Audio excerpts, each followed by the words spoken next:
नमस्कार, मैं हूं आपके साथ आशा झा। दिल्ली एनसीआर में रहने वालों की सुरक्षा लगता है वाकई राम भरोसे है, तभी तो एक के बाद एक हादसे होते जा रहे हैं। नोएडा सेक्टर 150 के युवराज मेहता से लेकर दिल्ली के कमल और बिरजू के बाद अब ग्रेटर नोएडा में एक मासूम की तालाब में डूबने से मौत हो गई। ये तब हुआ जब यूपी के मुख्यमंत्री ने ऐसी जगहों को चिन्हित कर सुधारने के आदेश जारी किए थे। बावजूद इसके लापरवाही के इंतहा है और एक घर का चिराग हमेशा हमेशा के लिए इस लापरवाही ने छीन लिया। क्या है ये पूरा मामला, इस रिपोर्ट से समझिए।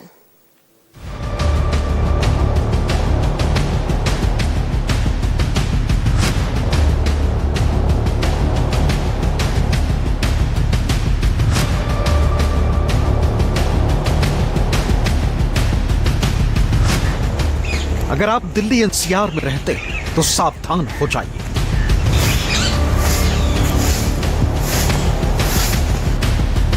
आप अपने घरों में ही रहें, बाहर ना निकलें, क्योंकि बाहर निकलने पर आपकी जान को खतरा हो सकता है।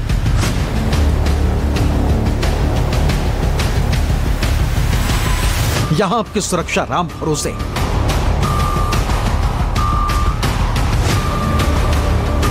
कहीं भी, कभी भी, कहीं भी, किसी भी वक्त कुछ भी हादसा हो सकता है।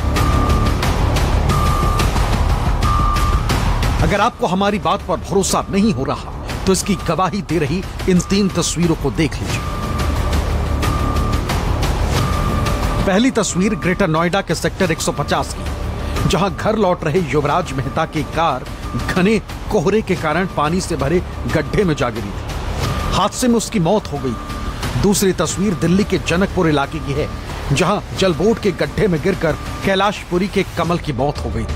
कमल रात में रोहिणी के अपने ऑफिस से घर लौट रहा था। तीसरी तस्वीर भी दिल्ली के ही रोहिणी की, जहां बेगमपुर इलाके में मेन होल में गिरने से बिहार के समस्तीपुर के रहने वाले बिरजू की मौत हो गई थी। इन 3 घटनाओं के बाद भी दिल्ली हो या फिर यूपी, न तो प्रशासन जागा और न ही नोएडा प्राधिकरण। नतीजा ये हुआ कि एक बार फिर एक मासूम लापरवाही और नजरअंदाजगी की बलि चढ़ गया। तस्वीरें उत्तर प्रदेश के दनकौर कस्बे के दलेलगढ़ गांव की है, जहां 3 साल के मासूम देवांश की तालाब में डूबने से मौत हो गई।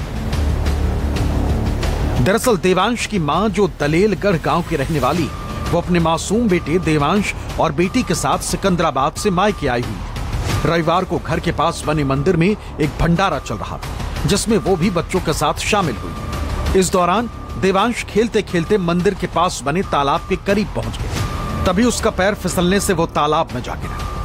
काफी देर तक नहीं मिलने पर जब उसकी तलाश की गई, तालाब में गिरने की आशंका के चलते उसका रेस्क्यू ऑपरेशन चलाया गया, लेकिन तब तक काफी देर हो चुकी थी। एक और मासूम नोएडा प्राधिकरण की लापरवाही की भेंट चढ़ गया।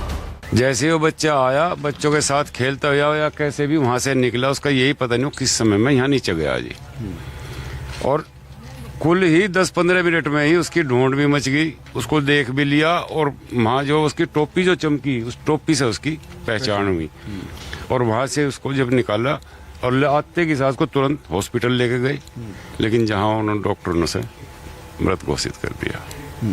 और ये सब कुछ मामला ज़्यादा ज़्यादा 10-15 मिनट के अंदर ही हो गया। आध घंटे के बाद तो वापस चला, आने के आध घंटे बाद वो डॉक्टर के यहाँ जा लिया। जहाँ से कितना बजे की घटना है लगभग? ये है जी लगभग 11-11:30 के आसपास दोपहर के। हाँ जी। और उसके बाद करीब आधे घंटे में उसको रेस्क्यू किया गया, बचा लिया गया, मतलब निकाला गया बच्चे को। और बचाने की कोशिश की गई, लेकिन चीजें हाथ से निकल गई। हाँ, वो नहीं हो पाया। फिर उसका तुरंत डॉक्टर के यहाँ ले गए। हाँ, ये नाला आता है बिलासपुर से ऊपर से। हाँ। और इस नाले से आके तो खूब ऊपर तक बढ़ जाता है। जो परला खेत है, ये गेहूं जो है आप देख रहे हैं, ये पानी के मारे हुए हैं। हाँ। पानी सारा सरकारी नाले का जो पानी है, हाँ, वो इसमें आ रहा है, चलता है। इसकी वजह से जो है वो सब दलदल बन गया। हाँ, वो सब यहीं भरता है। परिस्थिति वही, हालात वही। समझने वाली बात सिर्फ इतनी है कि अगर आप सोचिए कि ग्रेटर नोएडा, नोएडा या फिर नोएडा एक्सटेंशन की बात करें, हालात जस के तस है। अथॉरिटी लाख सवाल उठाए, लाख बातें करे, लाख समझाए भी, लेकिन अगर किसी की जान चली जाए तो दोषारोपण के अलावा कुछ नजर नहीं आता है।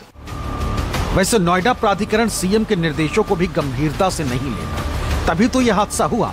दरअसल नोएडा सेक्टर 150 में युवराज मेहता के तालाब में डूबने से मौत की घटना के बाद सीएम योगी आदित्यनाथ ने ऐसी तमाम खतरनाक जगहों को चिन्हित कर उन्हें सेफ करने के निर्देश दिए।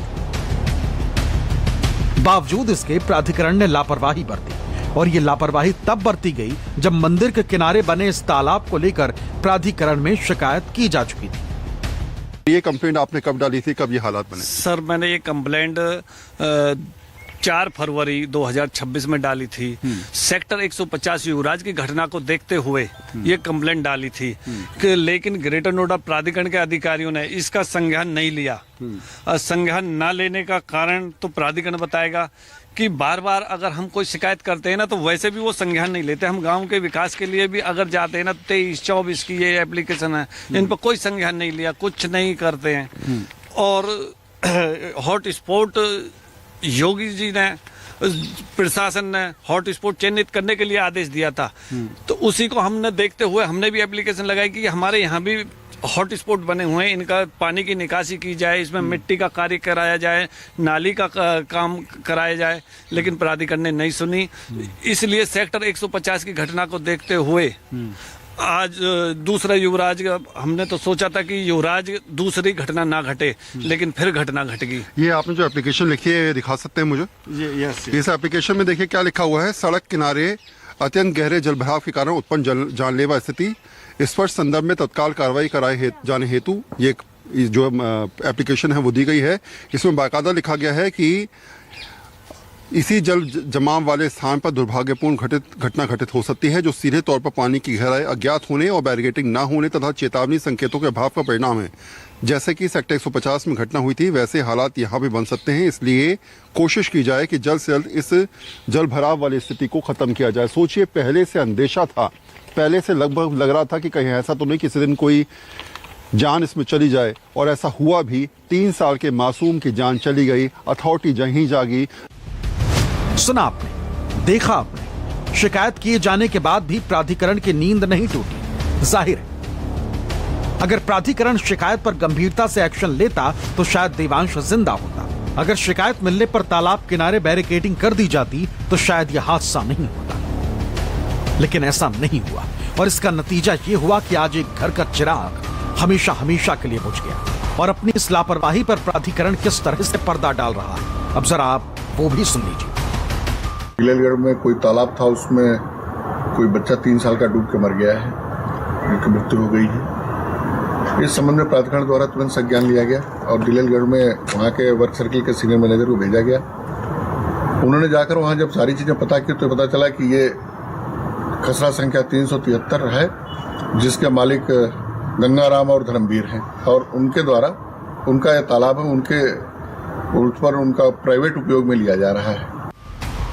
अथॉरिटी के जीएम साहब बच्चे की मौत पर दुख जता रहे। चलिए, इतनी इंसानियत तो है, लेकिन इन्हें झूठ नहीं बोलना चाहिए। जीएम साहब बोल रहे हैं कि खसरा संख्या 373 के जमीन के मालिक गंगाराम और धर्मवीर, ये उनकी निजी संपत्ति।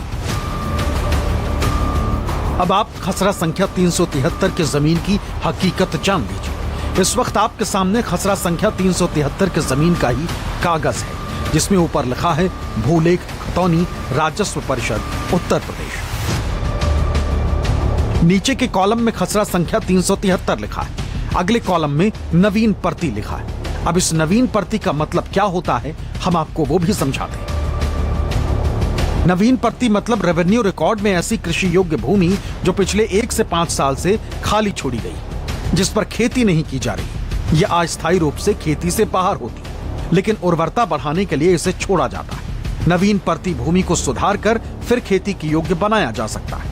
इस जमीन पर स्थानीय प्रशासन या ग्राम पंचायत का स्वामित्व होता है, न कि किसी निजी व्यक्ति का।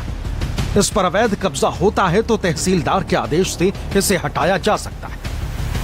नवीन पर्ती वाली इस जगह को प्राधिकरण के जीएम साहब व्यक्तिगत प्रॉपर्टी बता रहे हैं, जबकि सरकारी कागज चीख चीख कर इस बात की गवाही दे रहा है कि यह जमीन नवीन पर्ती की है, जो ग्राम सभा की होती है। लेकिन नोएडा में ग्राम सभा नहीं, इसलिए यह जमीन ग्रेटर नोएडा अथॉरिटी के अंतर्गत आती है। ऐसे में सवाल ये, ग्रेटर नोएडा प्राधिकरण ने मंदिर के पास वाले तालाब को लेकर लापरवाही क्यों बरती? शिकायत मिलने के बाद भी प्राधिकरण की तरफ से कोई एक्शन क्यों नहीं लिया गया? सीएम के आदेश के बाद भी क्यों अथॉरिटी के अधिकारी सोते रहे? आखिर क्यों प्राधिकरण की तरफ से तालाब की बैरिकेडिंग नहीं की? क्या प्राधिकरण किसी हादसे के होने का इंतजार कर रहा था? दरअसल इस मंदिर और तालाब के पास से एक सरकारी नाला भी निकलता है, जहां जलकुंभी का डेरा लगा हुआ है। नाला पूरी तरह से चौक है और पिछले कई साल से इसकी सफाई तक नहीं की गई। बारिश के दिनों में इस नाले का गंदा पानी ओवरफ्लो होकर बहने लगता है। ग्रेटर नोएडा में जो हादसा हुआ है उसके बाद उसकी परिस्थिति जरा समझिए। ये जगह आप जो देख रहे हैं ये उस स्थान से लगभग मुश्किल से 30 से 40 मीटर दूर होगी। सामने देखिए जहाँ पर वो हादसा हुआ, बच्चा जो है वो गहरी दलदल में जाके गिरा और उसकी मौत हो गई। और उसके बाद दूसरा स्थान जो है जहाँ मैं खड़ा हूँ ये वो जगह है जिसे सरकारी नाले के तौर पे आप समझ सकते हैं। हालांकि बिल्कुल पैक पड़ा हुआ है, बिल्कुल बंद है, पानी यहाँ पर बिल्कुल रुका हुआ है। ये भी एक दलदल की तरह ही है, लेकिन सरकारी नाले का सारा पानी अचानक जो होता है कई बार अंदर चला जाता है, जिसकी वजह से इन खेतों में और ख़ासकर सरकारी ज़मीन जहाँ पर बच्चे की मौत हुई वहाँ पर पानी भर जाता है। बाबा ये कब से चल रहा है यहाँ पर लगभग ऐसे ही पानी भरने की प्रक्रिया? बहुत दिन से है सर। और ये सरकारी नाला तो बिल्कुल रुका पड़ा है, कोई सफाई वफाई कुछ है ही नहीं। कुछ ना करते कोई नहीं करता। हाँ ऐसे ही रुको पड़ो रहे जी। कितने दिन से सफाई नहीं हुई? लगभग 1 साल हो गई। 1 साल से तो कोई आया ना, उससे पहले कोई आया होगा तो आया होगा, तो 1 साल से बिल्कुल ना आया। तो जितना वहाँ दलदल में पानी है वो सब यही नाले का पानी? हाँ यहीं से जाता है सब पानी। जैसी पानी यहाँ बढ़ता है थोड़ा सा बढ़ता है, ये टूट के चलो जाता।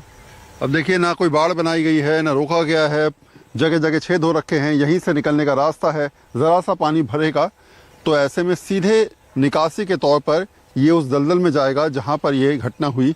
आप समझिए लापरवाही केवल एक तरफ से नहीं, केवल ज़मीन की बात नहीं, बात है कि वहां पर पानी कहां से आया, आखिर वहां पर दलदल बना कैसे, इसकी जिम्मेदारी भी कहीं ना कहीं प्राधिकरण की ओर इशारा करती है। क्योंकि ये बड़ा नाला जो है सरकारी नाला है जो गाँव के अंदर से बाहर को जोड़ता है, लेकिन आप देखिए नाला बिल्कुल फ़िलहाल रुका हुआ है, ना साफ सफाई यहाँ पर 1 साल से हुई है और इसका सारा पानी जो है वो उस दलदल में जा रहा है जहाँ पर हम कह सकते हैं कि अपने आप ऐसी परिस्थिति बन गई जिसकी वजह से एक हादसा हो गया।